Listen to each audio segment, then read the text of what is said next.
Hello, everybody, and welcome to another episode of Living with ADHD and CPTSD. Today's episode is an ADHD episode, and we are going to talk about dopamine. I'm sure a lot of you have heard and read about this dopamine that is something that affects us, people who have ADHD. And I, for one, am very familiar with it, and I've done a lot of research on dopamine and exactly how it affects us and what it does. It's not the reason why we have ADHD, of course, but it does have a lot to do with our behaviors and, ability to focus on something, the ability to maintain doing tasks, like being interested in something. There's a lot behind the whole dopamine aspect when it comes to ADHD, though. So I'm going to discuss it with everybody today. So ADHD, all right, we all know attention deficit hyperactivity disorder. The underlying issues with the brain are likely to be the underlying cause of ADHD. No one knows exactly what causes a person to have ADHD, but some researchers have looked at a neurotransmitter called dopamine as a possible contributor to ADHD. Dopamine allows us to regulate emotional responses and take action to achieve specific rewards. It's responsible for feelings of pleasure and reward. Scientists have observed that levels of dopamine are different in people with ADHD than those without ADHD. Some researchers believe this difference is because neurons in the brains and nervous systems of people with unmedicated ADHD have higher concentrations of proteins called dopamine transporters. The concentration of these proteins is known as dopamine transporter density, or DTD.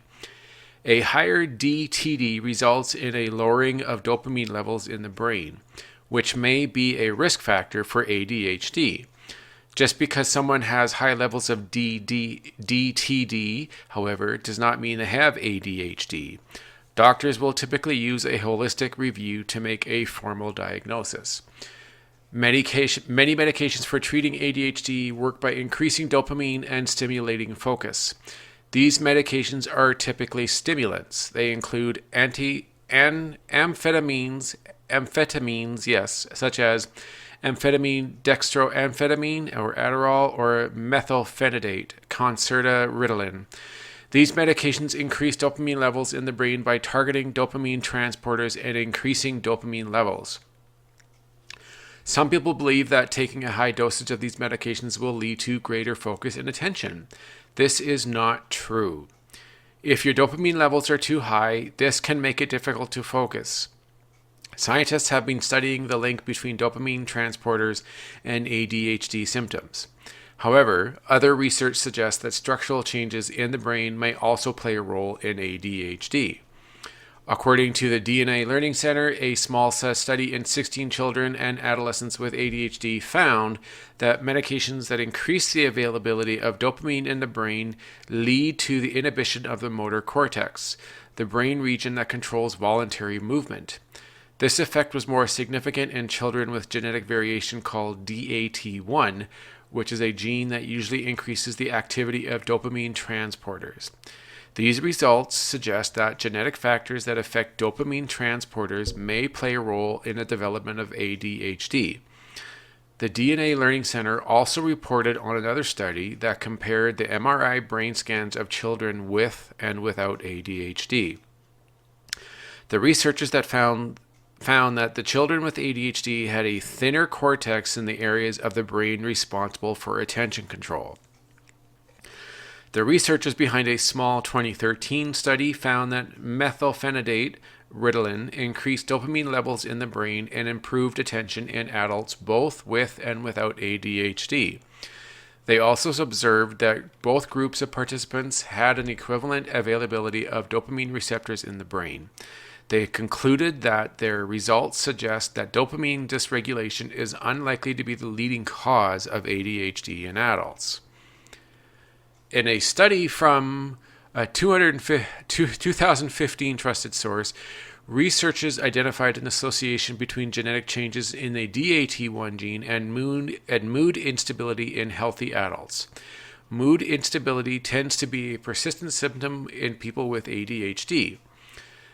A source suggests that the disruption of the dopaminergic system may play a role in the development of depression.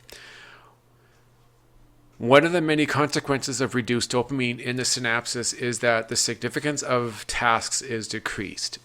If most stimuli appear equally compelling, it's difficult to attend to the most important task. As a result, stimuli need greater personal relevance, larger, more immediate or repeated rewards to be attractive to ADHD brains. Reward Deficiency Syndrome, RDS, has been proposed to explain why ADHD brains need stronger incentives. Deficits in the reward pathway, including decreased availability of dopamine receptors, decrease motivation. Indeed, ADHD brains struggle to sustain motivation when rewards are mild or are linked to long-term gratification. As a result, ADHD brains search for stimulation that can increase dopamine more quickly and intensely. Ultimately, the pursuit of pleasurable rewards may become a potent form of self-medication.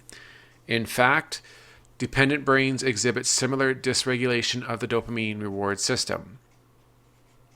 Every behavioral reward that has been studied has been shown to amplify dopamine production, including food, sex, exercise, competition, and music. High-risk activities, driving fast, motorcycle riding, and water skiing motivate ADHD brains to focus.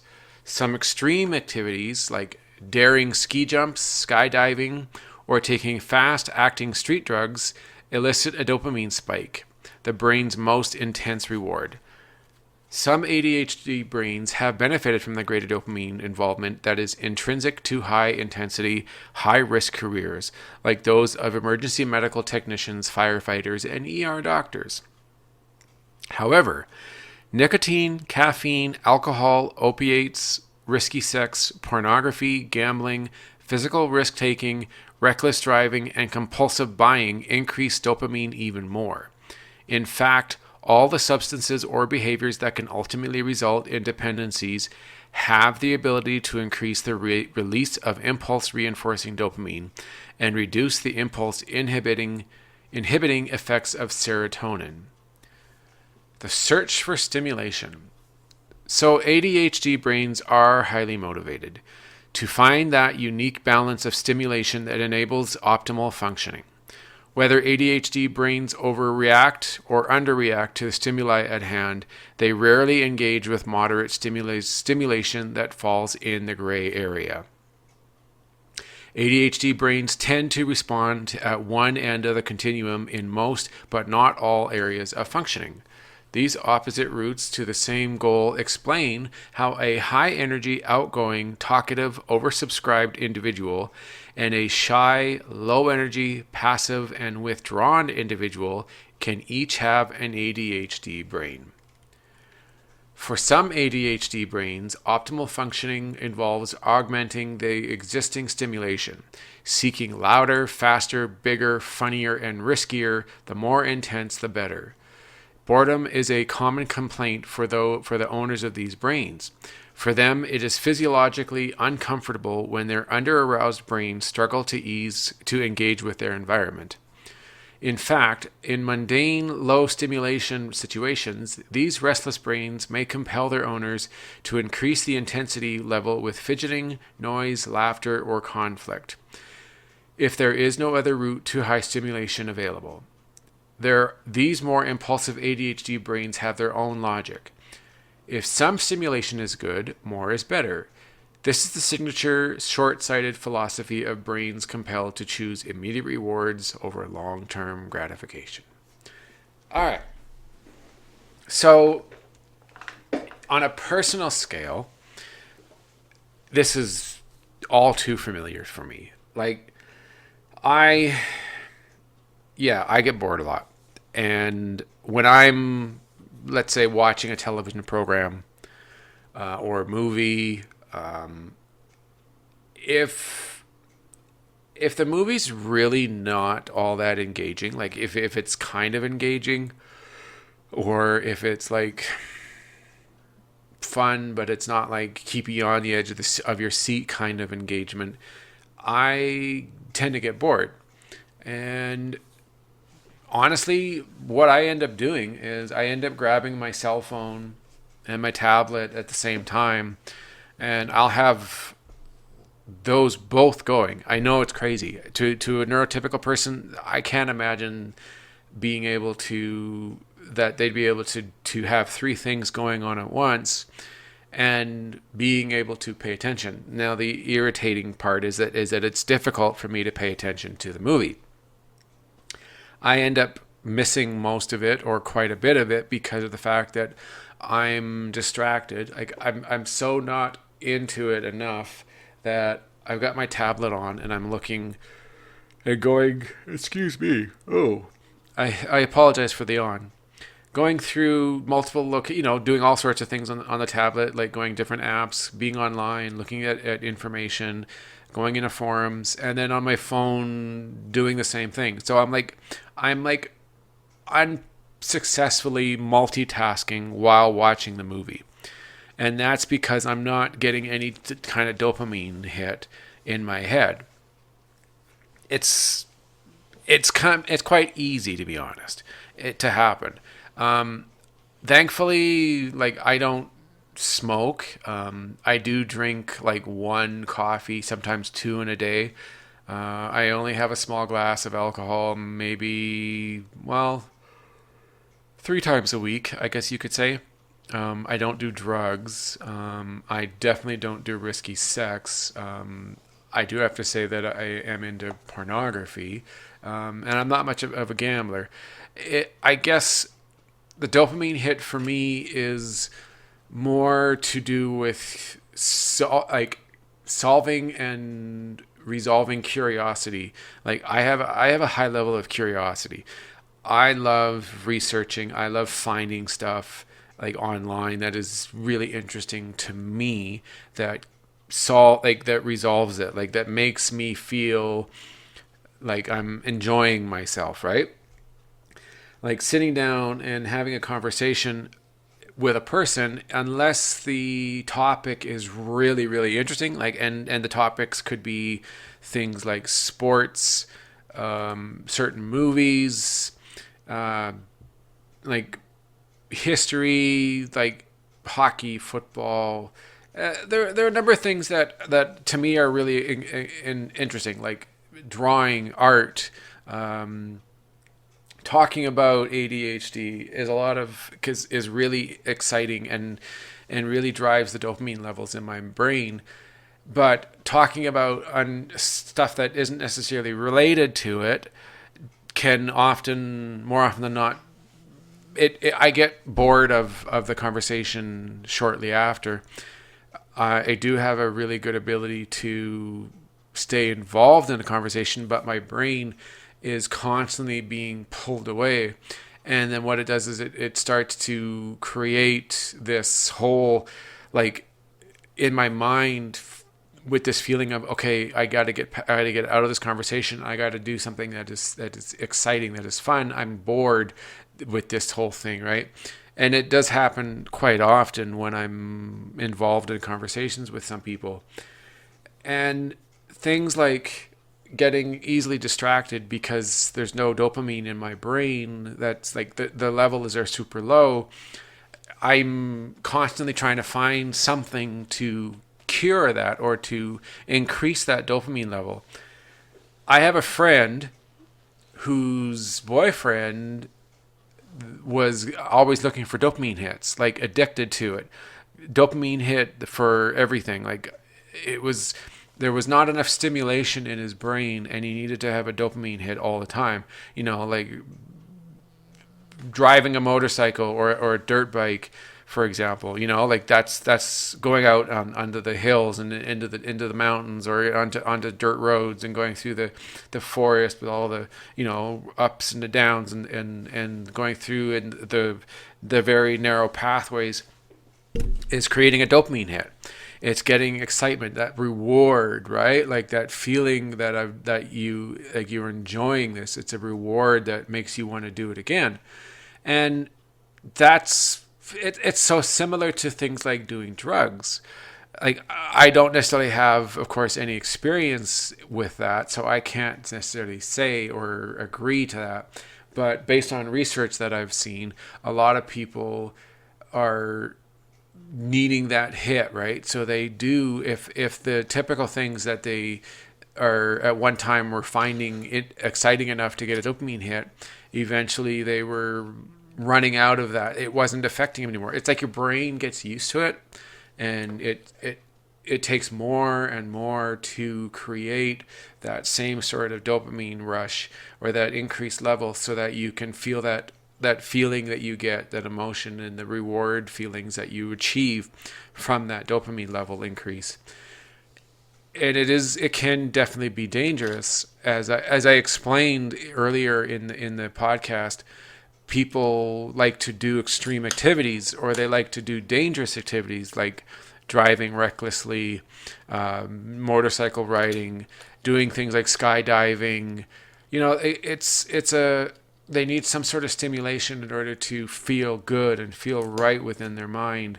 And when they don't get it, they end up getting bored. And as you all well know, with ADHD, you have a greater chance of losing focus and being able to continue like doing anything. Really, you get bored easily, and you end up being distracted by something that you all of a sudden appears out of nowhere or appears out of the corner of your eye, and you stop doing the thing that you're working on, and you go to this new task or this new object that is more stimulating because it's giving you that dopamine hit. Now the problem is that because of all the other symptoms that ADHD has, you will forget about the other, like the past that you've done, like that past work that you were working on, or that task that you were doing. Like if you're at home and you're cleaning the house, or you're washing dishes, or putting clothes away or something, and then you get distracted because of it, all of a sudden you're going, hey, oh crap, I forgot. Oops, I was working on something, and then it could be like hours later, and you completely forget about it. It could be something as simple as making dinner, and you get distracted by something on TV or a phone call, and you completely forget that you're doing it. It happens for most of us, I know, and for me, it does happen quite often. The dopamine levels increase are really what we're looking for, and we can definitely get addicted to it, but it's not the dopamine that you're getting addicted to. It's the activity that's causing the increase in the dopamine levels that we get addicted to. It can definitely be very life-threatening if it gets to a very extreme level. Okay, everybody, I am going to take a break. When I get back, we will continue to discuss dopamine with ADHD, okay? All right, everybody, talk to you later. Welcome back, everybody, to Living with ADHD and CPTSD. This is, again, an ADHD episode, and I am talking about dopamine. Okay, so, as we discussed, dopamine addiction and the need for dopamine in our brains really is a goal or a drive for many of us who have ADHD. So, in relation to that, we'll talk about too much stimulation. So, in their hunger for greater stimulation, ADHD brains can suddenly find themselves in a state of over-arousal. Egged on by their need, most are unable to modulate their responses and can't anticipate an impending crash. The fun suddenly gets out of control. The laughter takes on a tinge of hysteria. Sights and sounds bombard them until they are overwhelmed, ambushed by physiological overload and depleted of psychic energy. They become irritable, tearful, restless, or aggressive, and their brains abruptly demand respite from the commotion so that they can regroup with negligible stimulation. Their sudden and total withdrawal is a source of confusion and consternation to those who only know the spirited stimulation seeker. At the other end of the continuum, there are ADHD brains that can barely tolerate existing levels of stimulation. These brains teeter on the brink of sensory overload and seek every opportunity to escape from the bombardment. Unexpected or novel stimulation is experienced as an ambush, evoking discomfort, frustration, and irritation. Owners of hypersensitive brains reduce stimulation by avoiding group activities, tuning out of conversations, and isolating themselves. They shun busy department stores, loud concerts, big parties, and prefer to stay where they can control the level of stimulation. These brains find comfort in the self-contained world of video games, with an internal structure that offers complete control over the kind and amount of stimulation. They select games with rewards that are strongly reinforcing to their brains. These rewards offer pleasure within a cocoon, shielding them from the unpredictable minefield of personal interaction. As a result, video games have incredible habit-forming potential for the inattentive ADHD brain. Carbs, chocolate, and the brain's glucose metabolism. Food activates the dopamine reward center in all brains. However, especially for the more impulsive ADHD brain, it leads to a torturous daily self-regulation challenge. The low levels of dopamine interfere with focused self-regulation, increasing the likelihood that ADHD brains will be inattentive to the factors that modulate eating behaviors. In addition, ADHD brains exhibit decreased glucose metabolism compared to non-ADHD brains, resulting in less energy available to the attention center in the prefrontal cortex. As a result, ADHD brains send out distress messages demanding more glucose, and the owners of these brains suddenly crave sugary foods and carbohydrates, which can be quickly converted into glucose. Glucose increases dopamine and serotonin, so brains experience pleasure and greater calm. Many people with ADHD chide themselves for indulging in pasta and cookies when their brains are actually demanding those foods instead of salad. Chocolate is appealing to ADHD brains because it increases glucose and has the added stimulation of caffeine. It is no wonder that those with ADHD struggle with diet and nutrition. When they self-medicate with food, their brains enjoy a surge of dopamine and increase in glucose-based energy that improves attention and a serotonin-based calming of restlessness. Particularly for the impulsive ADHD brain, this perfect storm of rewards increases the likelihood of overeating. Sleep and the reticular activating system. The reticular activating system, RAS, in the brainstem is responsible for regulating arousal and sleep-wake cycle. In ADHD brains, the RAS is dysregulated. Circadian cycles skew towards higher activity levels in the evening, resulting in later bedtimes and waking times. In fact, many individuals with ADHD celebrate when they finally have time to themselves late at night. This is when they are attracted to internally driven activities, like watching TV, engaging with social media, looking at porn, or playing computer games. With their greater arousal, which is often experienced as a second wind, these brain-pleasing behaviors are reinforcing. Studies show that the blue LED light from screens further increases alertness while suppressing the normal elevation of melatonin. With delayed melatonin production, ADHD brains are flooded with both internal and external stimulation into the early morning, delaying sleep and making it difficult to be an early riser. Yeah, that's true. I have to say that I often get that when I am up, like at night. I don't get a ton of sleep. It's not necessarily all related to ADHD symptoms for poor sleep, but I know that when my brain is starting to wake up in the morning, I do get that, like that feeling like your brain just can't stop thinking, right? So it goes and goes and goes and goes and goes, and you're waking up, and there's no way you're going to get back to sleep.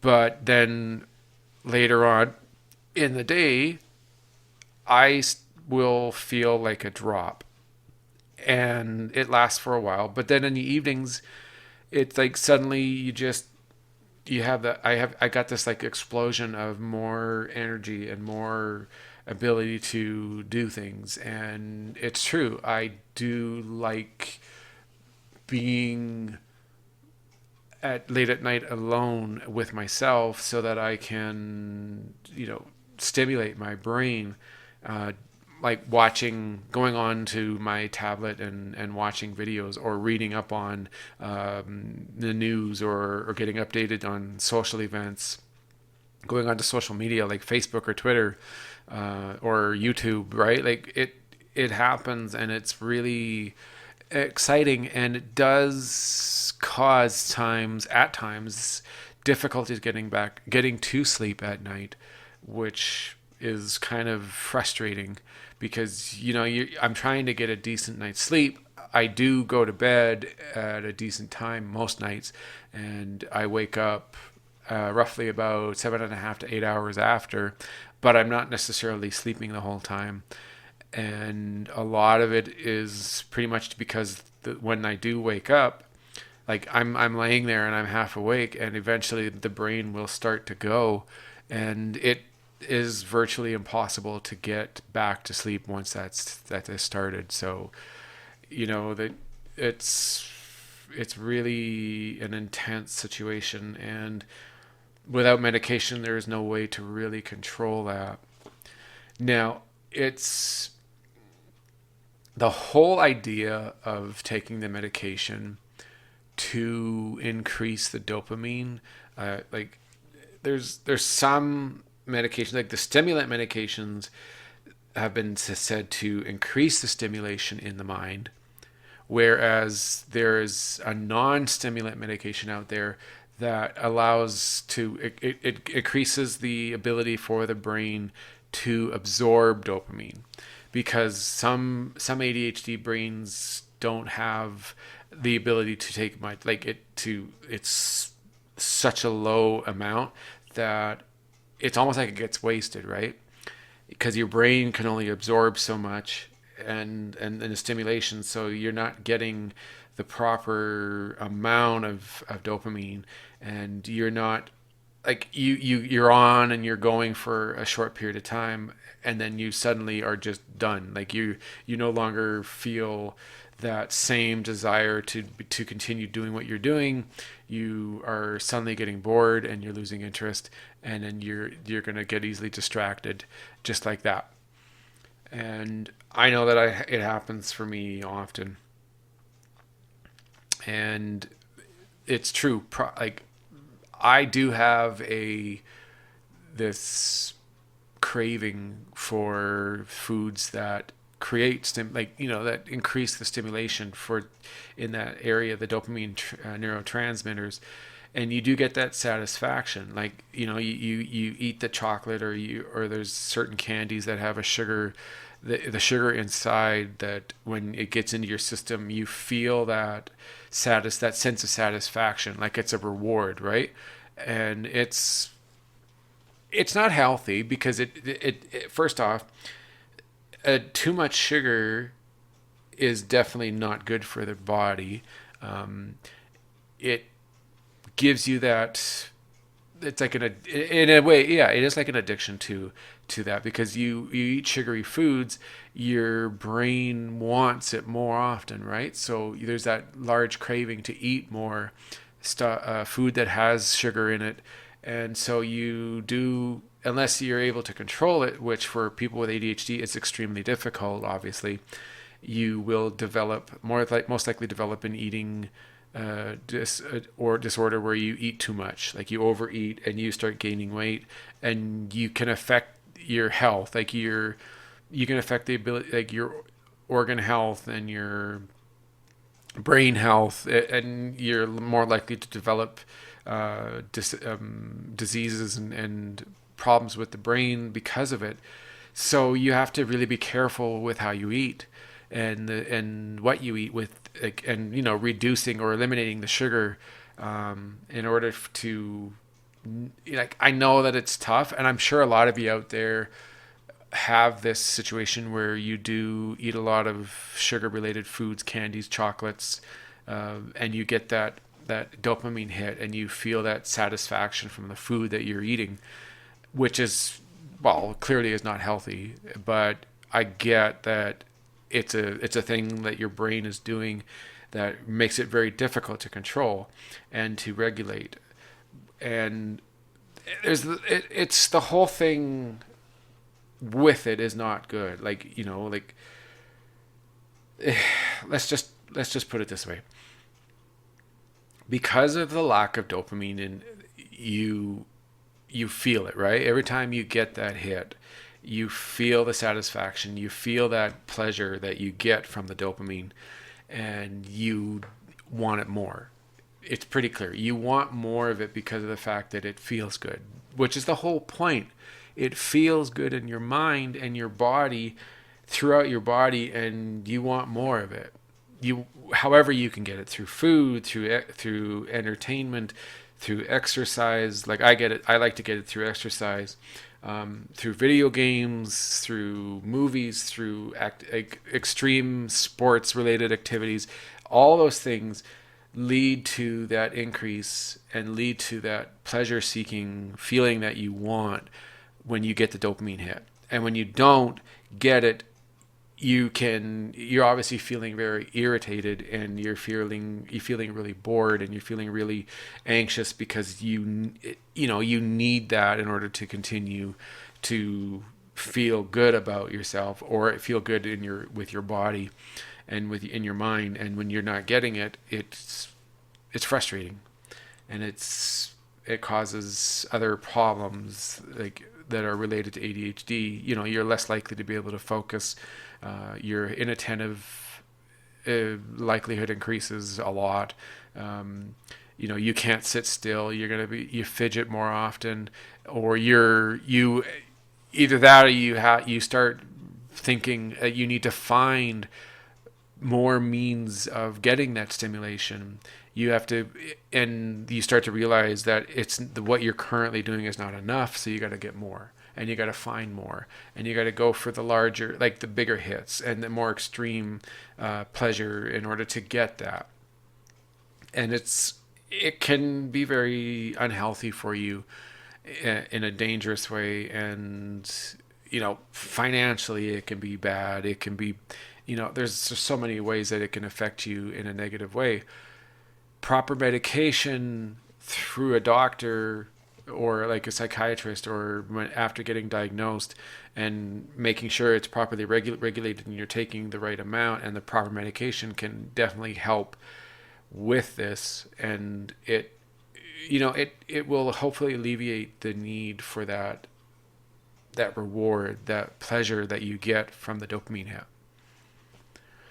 Okay, everybody, that's the end of today's episode. I'd just like to let everybody know that if you haven't watched it yet, I was on Janaea Barnes' show, Self-Sabotaging Sagas. I was there on Tuesday of this past week, and we talked for over an hour about CPTSD. I do have it on YouTube, on my YouTube channel, Living with ADHD and CPTSD. I am going to add it into my podcast. There will be a link there you can select if you want to watch it through there. I am on Twitter. It's at ADHD and CPTSD. There is my Facebook page. Please visit my website, www.livingwithadhdandcptsd.ca. You can definitely leave me a message. Tell me what you think. If you have any ideas for the show, please do let me know. I am always looking for new and fun things to talk about on my show. And I am on Patreon. You can look me up there. You can subscribe to my podcast through Anchor if you want some bonus material. I do have my video. I recorded this episode, so there's a bonus video podcast version of this show that you can watch. That's actually been quite popular. I've been getting a lot of people watching that, so you might be interested in that. Check out Russell Barkley. He is a psychiatrist or psychologist, excuse me, who specializes in ADHD. If you do have any interesting questions or you're looking for some sort of information or scientific stats to back up ADHD claims or questions, go on YouTube and look him up. And he does have his website as well. Okay, everyone. Well, it is December 24th and it's Christmas Eve. So if you have family to be with, I definitely hope that you are having a good evening and go and have some fun. Try to relax, have some food, watch some Christmas movies, or do whatever you guys do for tradition on Christmas Eve, and have a very Merry Christmas on Saturday. I will be back with another episode on Friday, December 31st. It will be pre-recorded, but it will be a new episode. So there we go. All right. Everybody have a great night and a wonderful Christmas. All right. Talk to you then.